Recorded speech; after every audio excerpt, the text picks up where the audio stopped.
The events in this program are inspired by a true story. Names, dates, and events have been changed. Viewer discretion is advised. On this episode of Bizarre Murders, Martha has been married to Ron for over a decade. Look what I got. They've had their share of rocky patches. All you talk about is money and you shut up! But also happy times together.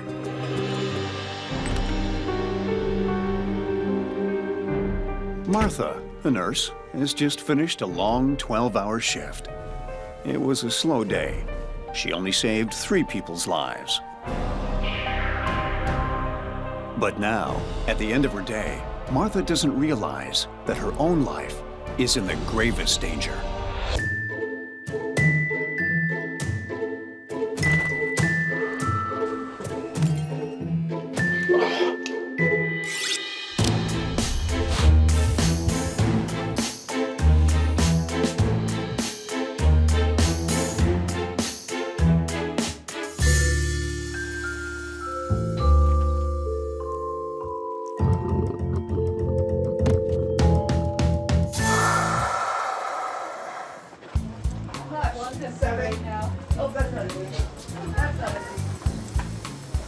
For close to 10 years, Martha has been a well-liked and respected nurse at St. Michael's Hospital.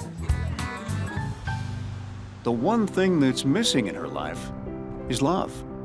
Someone to complete her. The yin to her yang.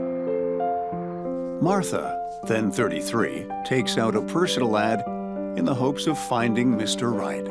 Fun, loving, looking for a man to share my life with. Been around the block a few times, but I have plenty more miles ahead. Yeah, me too, Martha. Ron, a war veteran who works as a building super, answers. Call. Hi, is this Martha? It is? I saw your ad in The, lustful love letters. I'm sorry, it's the first time I've ever done anything on this site. It's my first time too. What's your name? This is Ron. I didn't know what to say or what.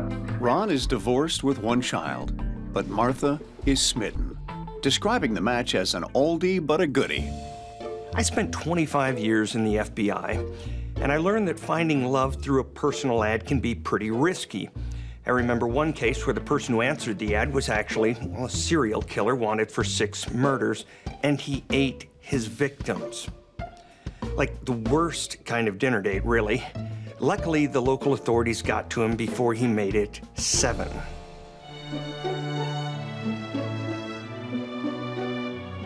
After a month-long courtship over the phone, Martha and Ron finally meet in person. 6 months later, they're hitched. Their marriage is a match made in heaven. Ron is the love of Martha's life. The happy couple spent all their days together and nights.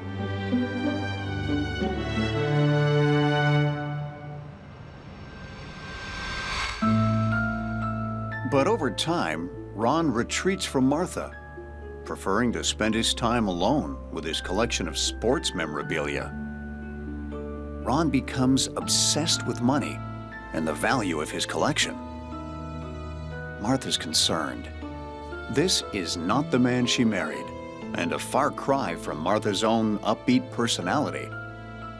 After 7 years, the marriage develops an itch that needs scratching. Ron's withdrawal from Martha and the world, as well as his growing obsession with his sports collection, were red flags. And it seems like we've got an inner demon situation going on here. Ron's fixation with money becomes obsessive. Look what I got. This is the one I've wanted for a long time. He resents that his wife brings in more money than he does. And Ron becomes paranoid of losing all his belongings. Ron, Ron, dinner's gonna be ready around 6:30. Green beans. Hands off. It's mine. It's a lot more expensive than this costume jewelry, I'll tell you that. It's a ball, Ron. This is the most expensive ball you'll ever have in your hands. It's a ball. You just don't get it. I don't know. I don't know what to do. He spends all of his time in the basement, down there with his sports stuff. He's always angry. Well, when he's angry, what do you mean? Like, is he verbally abusive or? Yeah? Martha confides to her close friend Barbara that Ron is chronically angry and always blaming everyone but himself for his problems. But I do get scared. She thinks it could have something to do with his time in the I military. don't know what to do. It's not uncommon for war veterans, and I've known some, to suffer from depression and anxiety. These days, we have a name for it, PTSD, and it's an ugly thing.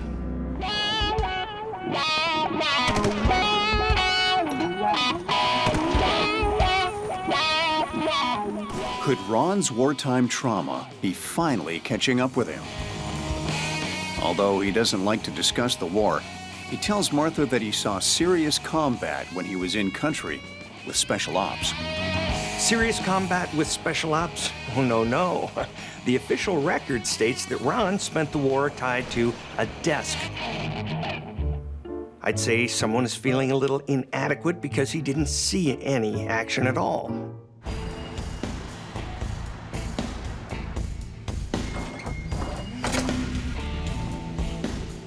Things start to look up for Ron when he lands his dream job as manager of Adult Zone, a chain of porno stores in Spokane.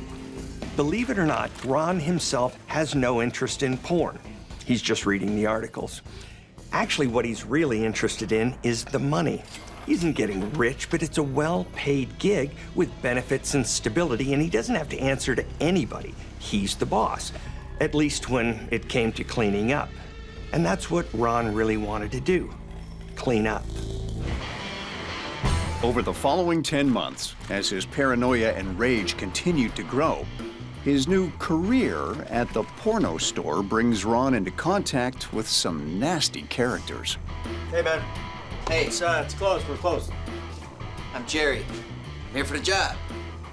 Jerry, I've been expecting you. Thanks, man. Name's Ron. One of his employees, Jerry, is a real sleazy dude with a rap sheet a mile long. Jerry also has a mean and expensive appetite for hard drugs. Cocaine, speed, crack, you name it. And he's always broke. Ron doesn't have a criminal record or anything, but he and Jerry become fast friends. Both are ex-military. Both resent the world and see themselves as victims, though. Ron and Jerry bond over shared grievances, both real and imagined. The new job only fuels Ron's obsession with money. He lies to Martha about the amounts he's making and stockpiles thousands in the den without her knowledge. In Ron's collapsing psyche, he's the victim. That's not uncommon. Everybody's out to get him. He's got to defend himself. He's got to prepare for the worst. He's got to prepare for Armageddon. My honey went into the basement and now he's non-existent. All you talk about is money, Ron. All you talk about is money and you shut up. Shut up. Martha's a compassionate person and can take a lot. She's a nurse, after all. But she's starting to worry about her safety. In the basement trying to secure our future. I don't ever want to come home to this. Get out, Ron. I can't do it anymore. I want you to leave. I'll leave.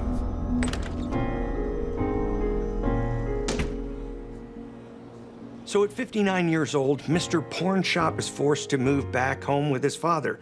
Sure, you can call it a dream life, but things aren't looking up for old Ron. And then, things go from bad to worse for Ron. Without warning or explanation, he loses his job at Adult Zone. What do you have to do to get fired from a porno store?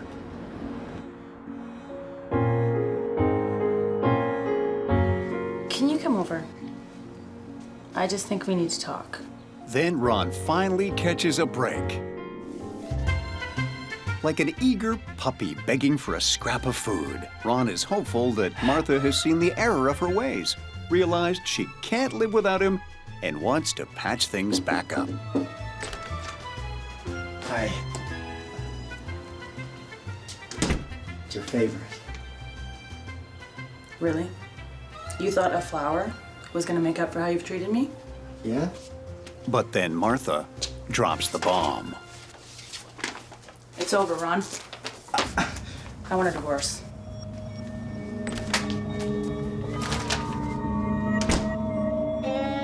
A divorce means that Ron will lose half of the house, his share of Martha's pension and benefits, and all the cash he's stashed away in the den. Ron's not the kind of guy to go down without a fight. He isn't about to sit back and lose half of the house, all of Martha's money, money that, as far as he's concerned, is owed to him. No way, not a chance. He wants revenge. Lucky for Ron, he knows just the kind of guy who can help him solve his problem. No, I want her out of the picture. Permanently. Jerry is desperate for cash to fuel his out-of-control drug addiction and clear his debts. It doesn't take him long to decide. I'll give you half now and half later when the job's done. Deal. Deal. And don't use the knife. No knife. We gotta be creative about this, Jerry. Acting like they actually know what they're doing, Ron and Jerry weigh the pros and cons of which weapon to use. How about the drill? And what, stage a home repair accident? All right, no drill. No drill. Strangle. Yeah, that's the ticket. Jerry, that's the time my mom gave me. How about a gun?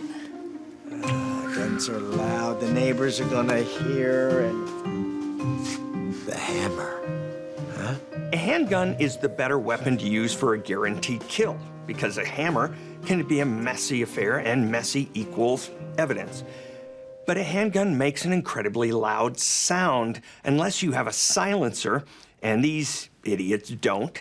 And 2/3 of all murders in the US are done with a gun. One thing's for sure, though, if you're debating this topic, you're either the police or a cold-blooded maniac. All the way back, all the way. After much deliberation, Jerry decides to use a hammer. A silent blow or two to Martha's head should do the trick.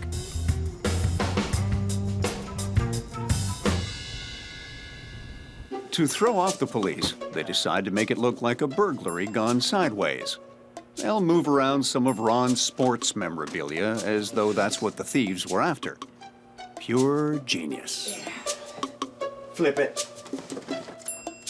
What are you doing? It's just a ball. You're just like her. If the idea is to make the crime look like a robbery for a sports collection, unless you're O.J. Simpson, this is going to be a bit of a stretch. As soon as you open the door, with the key, triggers the alarm. You have 30 seconds to put the code in. 4, 5, 6, number sign. What is it? 4, 5, Oh, Jesus, Jerry, what comes after 5? 6. Look, write it down, okay? Okay. 4, 5, 6, 4, numbers. 5. And then it's probably not a great idea for the robber to have a house key and know how to deactivate the alarm. I mean, how would the perp be able to do that? There doesn't seem to be any logic here at all. Maybe that's just my 25 years in the FBI talking. I don't know.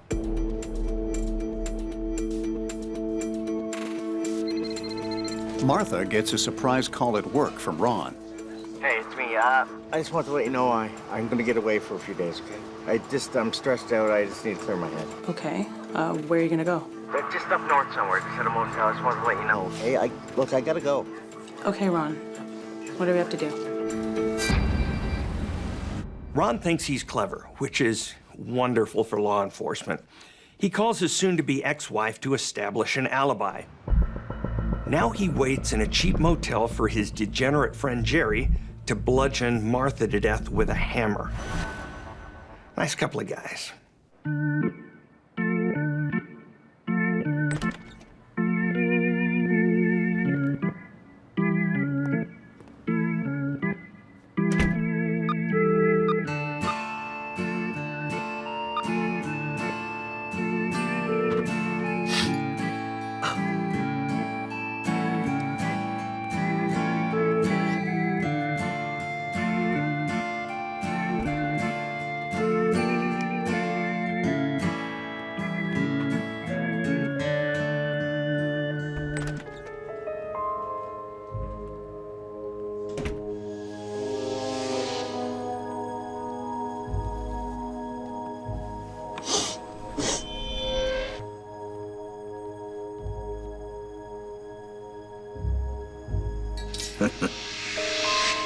After a 12-hour shift, a hammer to the head should be a death blow.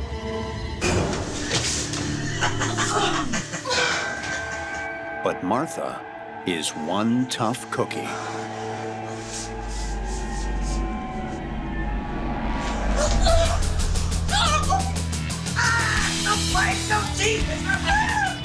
Did we mention that as a nurse, Martha has self-defense training? Well, she does, and she's got plenty of experience using it. Fearing she's about to die, Martha shows serious smarts and instinct by biting her attacker. Her teeth marks could be used as identification. Martha isn't about to let her attacker get the best of her. She'll fight to the bitter end if that's what it takes. Who are you? Who are you? I'm your killer! Who sent you? The epic fight lasts almost 30 minutes. It's a brutal battle to the death.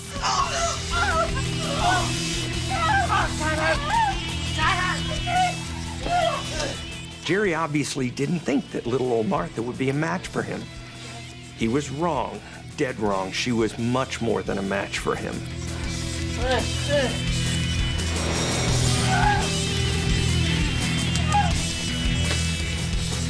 Martha has turned the tables on the attacker.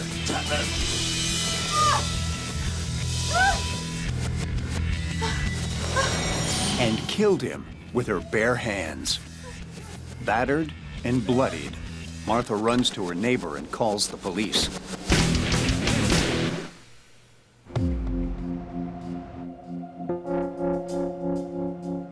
The stress for a paranoiac like Ron is immense. I mean, what could be taking Jerry so long? He should have called hours ago. Ron is most definitely losing his mind at this point, at least what mind he has left. Detective Maxwell is the investigator assigned to the case. Thanks to Jerry's total lack of intelligence, investigators easily identify him at the scene. That's so Jerry.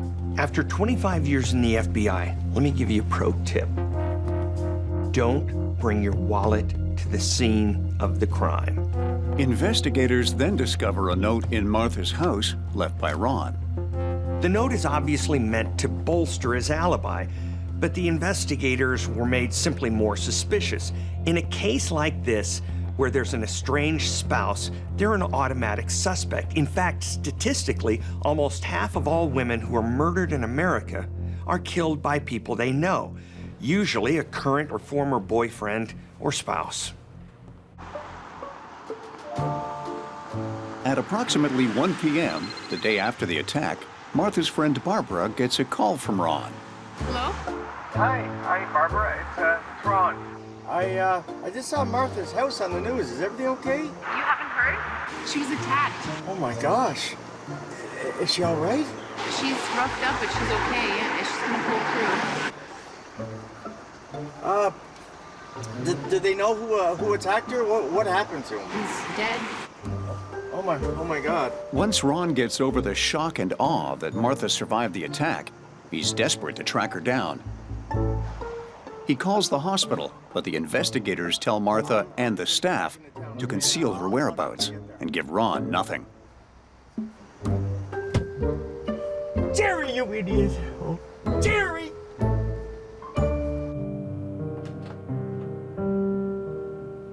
Four days after the attack, Martha, having recovered remarkably quickly from the injuries inflicted upon her by her attacker Jerry, is released from the hospital.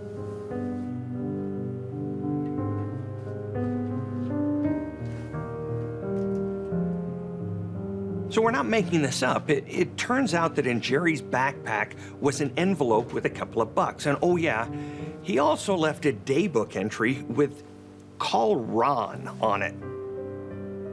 It's the crucial clue in the case. It connects Jerry directly to Ron. You remember what I said about bringing personal belongings to the crime scene? Honestly, I don't think Jerry could have been any more stupid if he'd tried. Now the investigators need to locate Ron as soon as possible. They track down his son, Mike, who tells them he's actually been in touch with his father. He then mentioned that he's worried because the last time they were together, Mike discovered a revolver hidden in his father's drawer. The investigators are up against the clock. Ron is desperate, and he's volatile, and he's paranoid. These are very bad things that, in my experience, make him more than a suspect. He's a high-risk suspect. The investigators convince Ron's son, Mike, to call his father to coax him back to Spokane without revealing that he's wanted for questioning.